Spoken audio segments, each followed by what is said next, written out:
Hello and welcome to the BA Gaming News Show, your weekly news show every Friday at 5 with your host me, I'm Rich, and my gaming connoisseur friend, Tabs. Say hello, Tabs. Hello, connoisseur, eh? I felt I needed to put on a posh voice. Excellent. So, I'd say fair bit to get through this week. It's an interesting week in news. One specific thing I'm very, very excited for and have literally all fingers, toes, everything crossed for.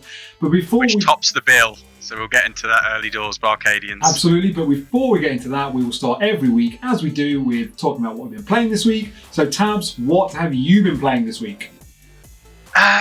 Well, completed Miles Morales. I don't know if I mentioned that last week, I forget now. But yeah, it's been a quieter week for games. I've been taking a bit of time just to, I don't know, I've been busy if I'm honest, but also I suppose I'm kind of hibernating a bit until Cyberpunk 2077 next week. However, friend of the channel Andy and fellow comrade on Ghost of Tsushima Legends did suggest that I give Shadow of War a go, which is actually free if you're a PlayStation Plus member. So I downloaded that on the PS5. I've played about 2 hours now, and it's yeah, I can see where he's coming from in terms of the gameplay. There's some really nice kind of touches there. Seems to be a lot of depth to it. I would just say for now, the control system, well, I said to you, didn't I, Richard, a bit like wrestling a pig at times. Because I just feel the control system perhaps is showing its age a bit. And certainly, you know, the way your character handles in the game isn't entirely, you know, having just come off the back of Spider-Man Miles Morales, where you've got this great sense of fluidity and, you know, you just feel very much in control of Spider-Man. Well, yeah, the character in Shadow of War is a little bit unwieldy, I should say. But I'm going to persevere for a little bit, at least until Cyberpunk 2077 comes out. So I shall update to the BArcadians perhaps next week. And thank you for the recommendation, Andy. I'll check in with you soon. But Rich, what about you, my friend? So firstly, sorry about those technical glitch we've just had there. Tab, seems to be some weirdness going on with our feed for Tabs into this video, so apologies for that. May happen again, and we'll try and sort it if it does. But mainly this week, to be honest, quite a week as well. I've been very, very busy with some other things that I've got going on, which has meant I've not had enough time really to play games. I said to Tabs, I think it was yesterday, that starting to get withdrawal symptoms. I've not played the PS5 for I think about 3 days or something, but yeah, I've been playing. You're installing stairs, basically, aren't you, Rich? Oh, sorry, no, stair rail. Yes, basically, right? Yeah. I've got a bit of a DIY project on the go, but yeah. So I think Sunday was the last time I played PS5, and yeah, just working through the original remastered Spider-Man. I think I'm about 45% ish through that, trying to do all of the completion items on the way as we go. So yeah, I'm really enjoying that actually. I think it's such a lot of fun to play. We did some screen sharing, didn't we, recently? Which was it's cool to watch. I kept trying to get you to do a certain move in combat, which fell on deaf ears, clearly. Yes, it was interesting. You were saying about the way you do combat and I do combat, completely different. We both use completely different wheelhouses for the way we go about it. So that was actually really interesting. But yeah. Hollow Knight this weekend though, Rich? Yeah, I think so, yeah. You've highly recommended it. It was free this November, I think, on the PlayStation Plus subscription. So I downloaded that and we're going to have a bit of a share play on, well, Saturday or Sunday and have a go on that and see how we get on. Sure, I'll play that terribly.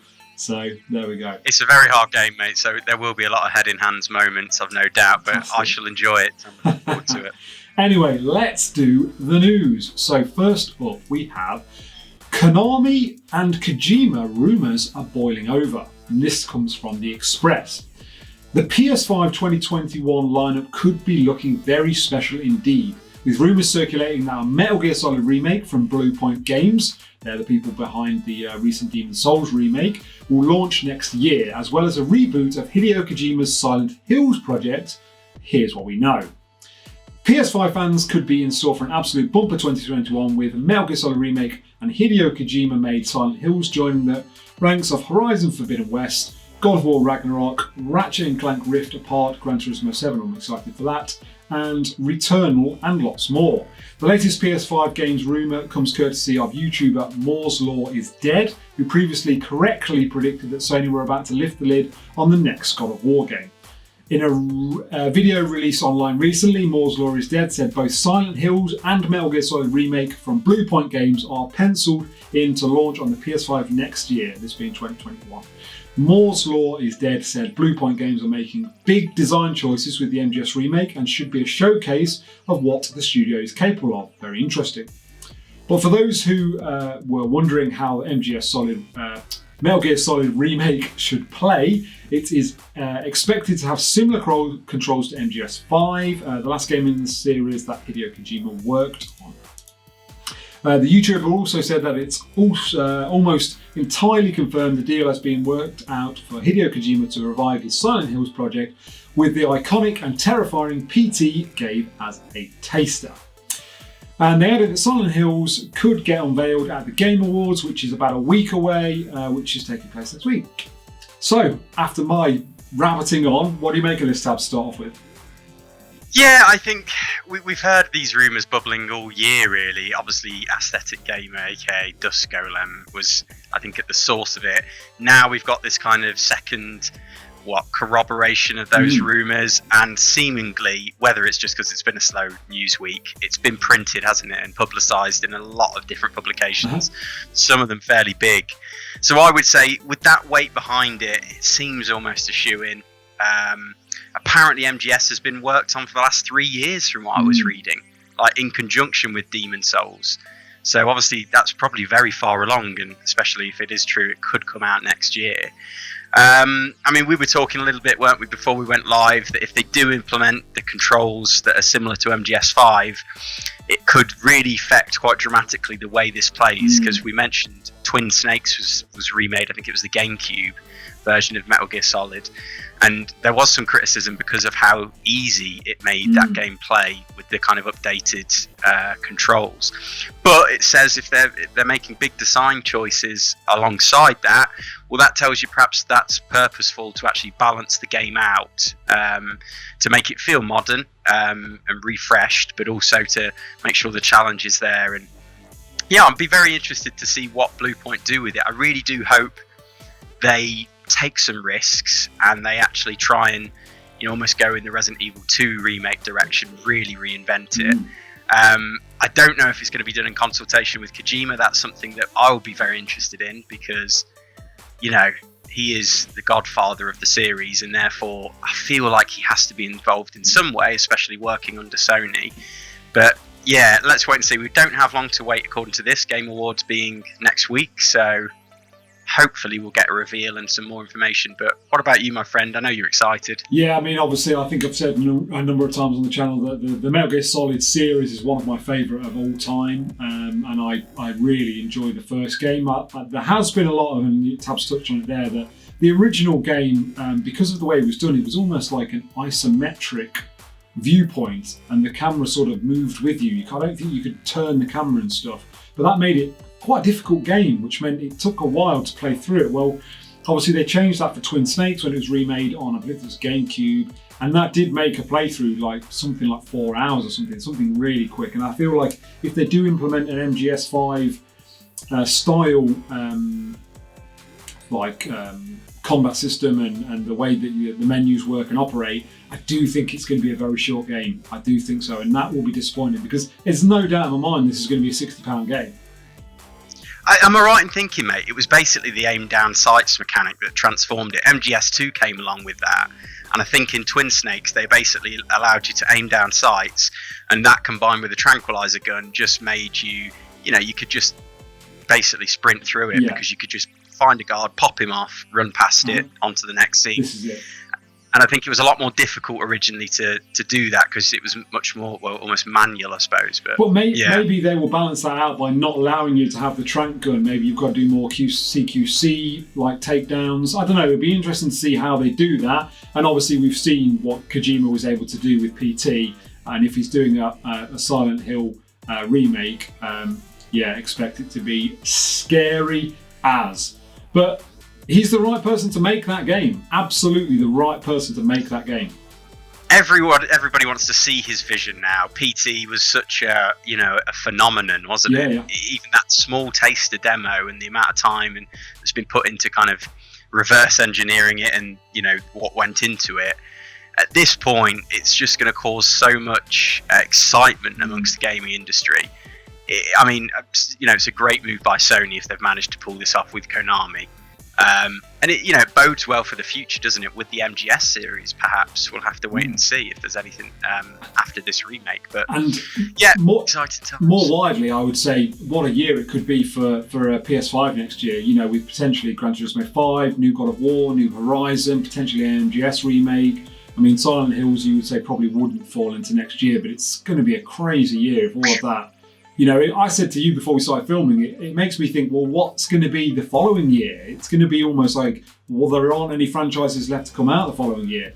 But we'll see. So like Tab said, he mentioned that he thought some of these projects may slip into 2022 anyway, so we'll see what happens. But enough rabbit. Do you want to move us on, Tabs? Yes, so topic number 2, we've got an Immortals Phoenix Rising review roundup. So, can't say I'm personally that excited about this game, and I don't think I'll be buying it, but we thought for anybody else out there who might be interested, I think it has caused a bit of a stir. Some people actually really enjoying it, surprisingly, so let's get into it. So first of all, pretty much ripped this review roundup from Video Games 24/7. They gave it a 5 out of 5. This is what they had to say.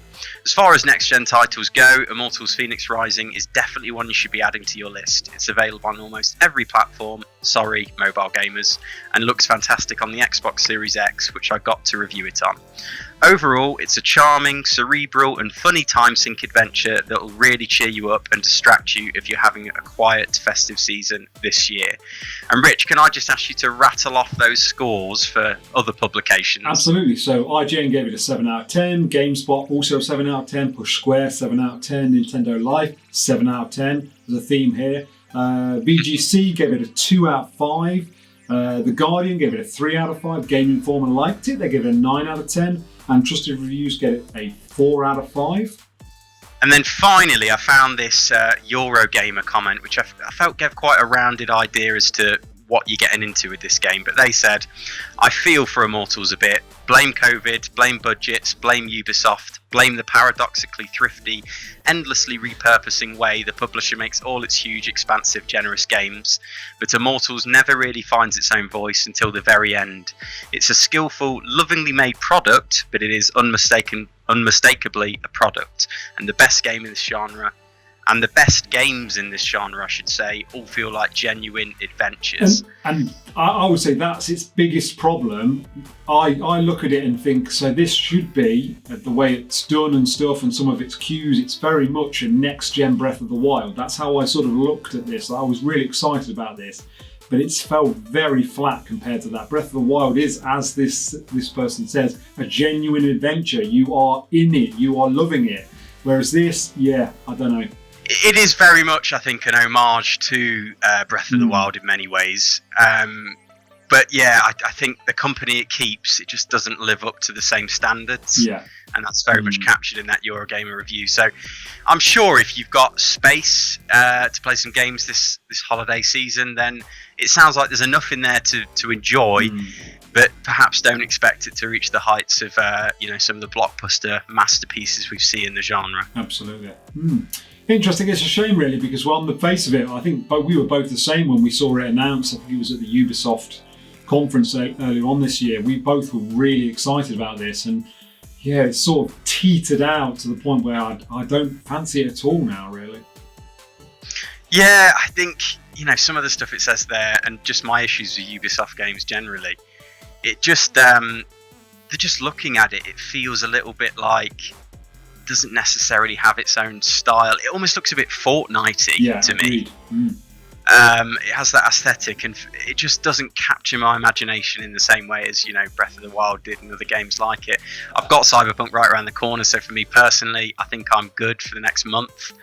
But maybe bargain bin down the line, Rich, or PlayStation Plus game. Maybe we'll give it a roll. I do think that's fundamentally the one thing that me and you, and I speak for you here, Tabs, hopefully I'm not talking out of turn, that we look for a unique art-like adventure in games that are absolutely unique in the way that they play, or the art style, or the story, the narrative, whatever it is. And I feel like, much like this person says, this has become like, a production line of like mediocre games that aren't particularly inspiring, and it doesn't make me want to go and play them. And I think that's the problem with a little bit with games like this. I don't know what your thoughts are.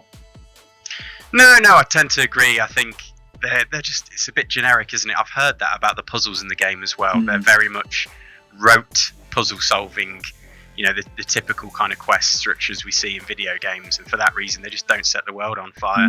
When you perhaps compare them to the shrines in Breath of the Wild, very imaginative and creative. So yeah, it's such a shame, because we see this with Ubisoft games generally. They have these real creative sparks, you know, these fantastic aspects to them, but they don't appear to tie them together in like a clear vision that really elevates the parts to, you know, a masterpiece status, if you like.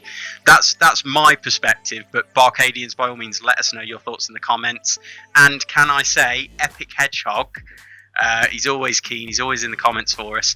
Let us know what you think about that, Epic. So Ubisoft games, specifically Immortals, Phoenix Rising, you like what you see or not? Nice. Right, time to move us on. So, games industry is booming. Good times. Games industry Biz had this to say: almost 900,000 games consoles were sold in the UK during November, according to the last GfK market data. The most successful machine of last month was the newly released PlayStation 5, which both me and Tabs managed to get, which means the Nintendo Switch had to settle for second place for only the third time in 2 years. Crazy. The Switch had a very successful Black Friday, and so far this year, Switch hardware sales are up a colossal 63.1% year on year. In terms of boxed software, 2.38 million games were sold in the UK last month, October the 25th to November the 21st. Switch games were the most popular of the month, accounting for nearly 35% of all games sold, followed by PS4. And Tabs, do you want to run us down a top 20 best-selling boxed games for November in the UK? Yeah, I mean, I just took the snapshot of the top 10 here, but let's rattle these off. So we've got, first of all, Call of Duty Black Ops Cold War. Number 2, we've got Assassin's Creed Valhalla. Number 3, FIFA 21. Number 4, Marvel Spider-Man Miles Morales. Number 5, Watch Dogs Legion. Number 6, Animal Crossing New Horizons, still up there. Number 7, Mario Kart 8 Deluxe. That's insane as well. That's been around for so long. Number 8, Minecraft, specifically on the Switch. Number 9, Super Mario 3D All-Stars. And number 10, Fortnite The Last Laugh Bundle. Now, the one thing I will say on Animal Crossing and Mario Kart 8 Deluxe, they're the perfect game to buy with a Switch. So it wouldn't surprise me if those are being bundled with Switches, and that's accounting for why they're so high up in the charts. Well, this is it. Cyber Monday, Black Friday. I'm sure there's quite a few Switch deals, and yeah, I wouldn't be surprised if they've been the kind of companion pieces to buying people Switches for Christmas. So, but they've remained mainstays, haven't they? Mario Kart 8 and Animal Crossing for a long time in the charts. It's tremendous. Nintendo should be very, very pleased. But Rich, should we finish up with everything else? Absolutely. So, everything else. The first thing, link to MGS that we talked about earlier. David Hayter, the voice of Snake, said he wants to play Snake again, and he had this to say: "I'm always down for a return to Shadow Moses." I thought you were going to do an impression then. No, mate. I can't do a Snake one. I'm always down to return to Shadow Moses. No, that's terrible. Cut that out, mate. Please cut that out. Next up, we've got Todd Howard has admitted that Fallout 76 let a lot of people down. Wow.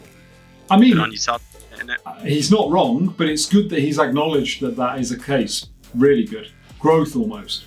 Moving on, pre-release copies of Cyberpunk 2077 seems to be in the hands of reviewers and influencers, so that's good to see. I'm guessing we're going to see some reviews very shortly. Yeah, I mean, I haven't told you yet, Rich, but actually on our Twitter handle, I've put in a desperate plea to CD Projekt Red. If they've got any spare pre-release copies, we've got 321 subscribers, and I'd be very happy to do a review. So if you're watching this, they won't be. They categorically won't be. Send it my way. I can't wait, mate. I'm so excited. And then finally, we've got Fortnite next. Sorry, mate. let's read this properly. Fortnite's next crossover skin is God of War's Kratos, apparently. Cool. I don't know how you feel about that, mate. We're not the biggest Fortnite fans, are we? No, I mean, I guess it's going to be people who love the game, they'll think that's cool, but yeah, not particularly interesting for me. So I think, as you can take from that, apart from the first news story this week, guys and girls, that pretty slow news week, I would say. It'll be interesting to see next week what happens at the Game Awards. Are we going to see some crazy trailers and debuts of new games? Potentially, there's rumours. And obviously we'll get to see what will win Game of the Year. But anyway, that concludes the news. We hope you've enjoyed what you've seen. If you have, make sure you give it a like and click that bell for notifications. If you're new here and you've enjoyed it, subscribe and then join us as a BArcadian. I think that's about all we've got time for this week. Another one for the archive. Stamped and completed.